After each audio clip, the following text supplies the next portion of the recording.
Hello friends, आज हम standard 12 में सेकेंड चैप्टर के अंदर electric potential due to a point charge इसके बारे में समझेंगे।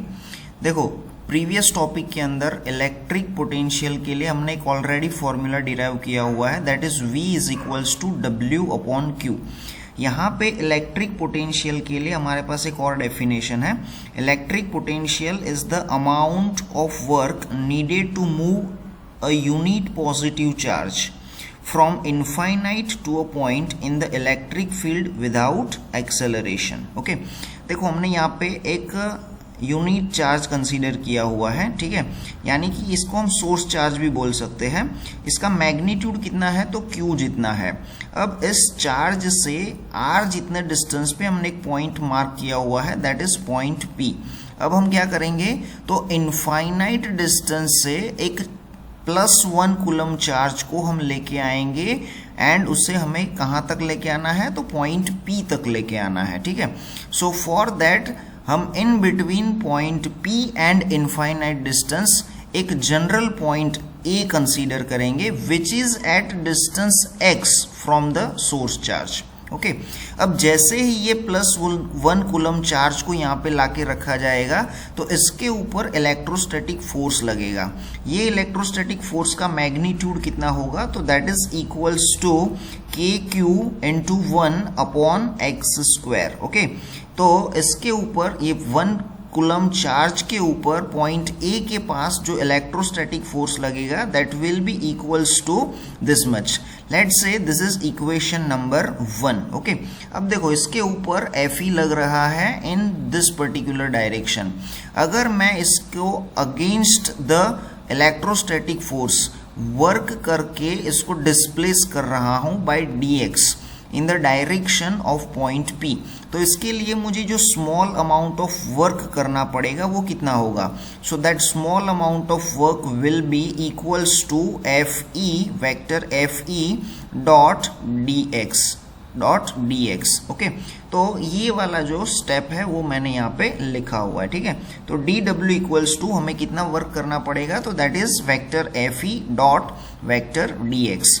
अगर ये डॉट प्रोडक्ट को ओपन करते हैं तो हम लिखेंगे dw is equals to Fe dx into cos theta.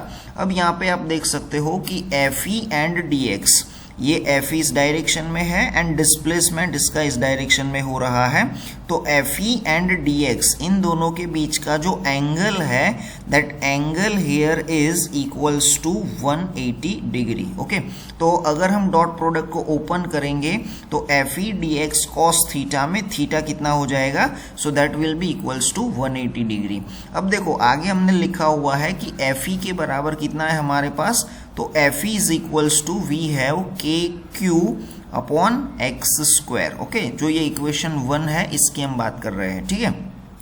तो इक्वेशन 1 से ये Fe की वैल्यू को हम ये इक्वेशन नंबर 2 में सब्स्टिट्यूट कर लेते हैं। तो नेक्स्ट स्टेप हमारा क्या हो जाएगा तो देयरफॉर करके यहाँ पे लिख सकते हैं dw is equals to minus of KQ upon x² into dx। ये नेगेटिव साइन कहाँ से आया तो cos 180 इक्वल्स टू होता है -1। So we have this equation. अब देखो अगर हमें टोटल वर्क फाइंड करना है तो टोटल वर्क फाइंड करने के लिए हम इस इक्वेशन को दोनों साइड इंटीग्रेट करेंगे। अगर देखो dw को इंटीग्रेट करते हैं तो टोटल वर्क डन हो जाएगा W। राइट साइड अगर इस इक्वेशन को इंटीग्रेट करेंगे तो we can write it is integration from infinity to R। Okay, and minus KQ upon x² into dx।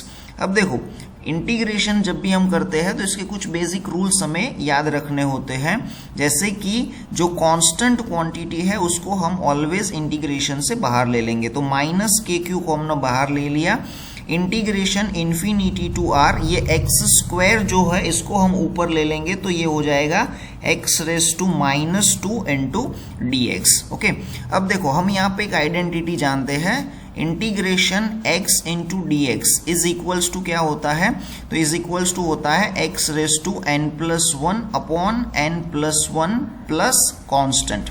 But अगर हमारे पास इंटीग्रेशन में लिमिट्स है तो हमें ये कांस्टेंट्स रखने की ज़रूरत नहीं होती है।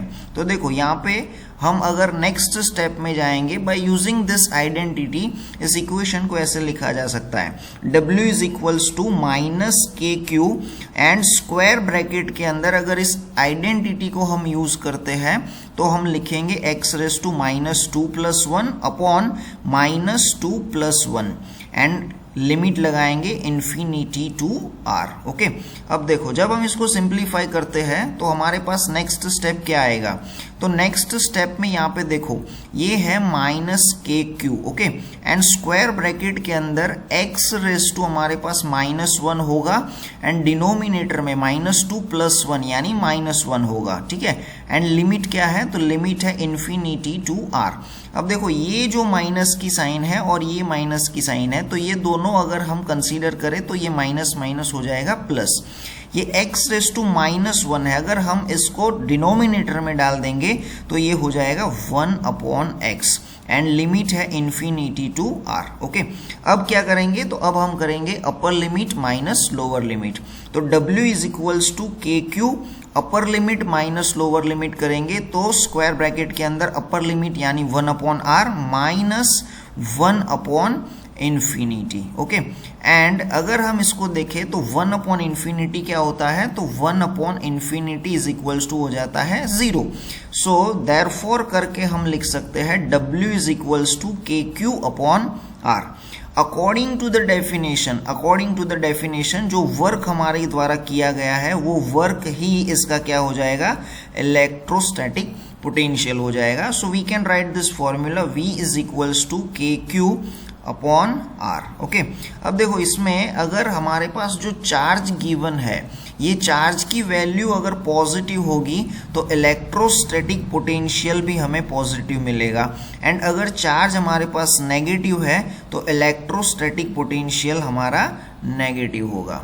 Thank you.